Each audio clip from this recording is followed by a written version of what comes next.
We are back on MCBSNW for this week's most relevant news, Merano's candidacy as Italy's cultural capital. After last week's announcement, Merano is exercising this unexpected demise. This is a little setback, but we have to keep looking ahead, said Merano's vice mayor, Andrea Rossi, the man behind the initiative. We've already sent out a new application to the UN. We want Merano to be the capital of the world in 2030, Rossi announced.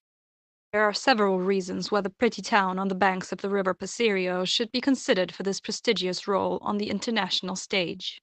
With its luxurious palaces, lush boulevards, majestic cafes, and stunning boutiques, Merano is certainly not second to Paris in terms of charm, elegance, and style.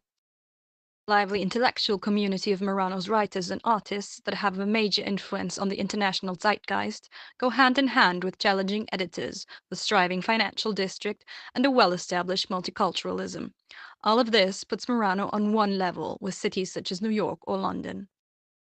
Once the capital of the influential county of Tyrol, Merano has been the center of the universe for quite some time now. As a delightful retreat for the Habsburg nobility, the town is certainly not second to Vienna in terms of decadence and nostalgia.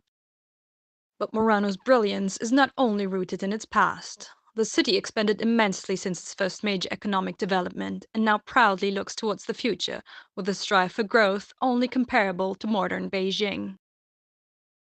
Solemnity of its relics, the presence of history on every corner in the heart of the city, the almost palpable spirituality of a past as a center of religious pluralism, and the occasional bigotry, all provide a sense of eternity that is comparable to Rome.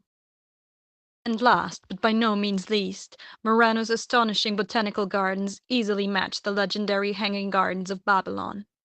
We reached out to the UN Secretary General Antonio Guterres, who declared the Merano candidacy to be unsurprising and stated that Merano stands a good chance to win the title. Putin's press secretary Dmitry Peskov released a statement shortly after the candidacy was officially announced, confirming Russia's favorable inclination towards Merano. We share deep bonds with Merano through the former Russian establishment of Villa Borodina, but some speculate that Silvio Berlusconi might have had an influence on Putin's support, as it is well known that Merano is one of his favorite spa retreats.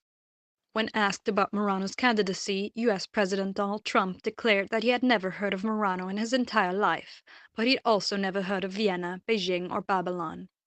Shortly after this comment, he released a statement stating that he won't recognize any world's capital that is not on American soil, and that New York is the world's #1 city, the city of the Trump Tower. When asked for a comment on his president's statement, New York City's Mayor Bill de Blasio replied, "Of course I consider New York the best candidate, but we now do feel challenged and threatened by Merano's candidacy." On the other hand, maybe it's time to see some other city bear this cross. Merano seems to have all the potential, he stated, wishing his colleague Paul Rush good luck.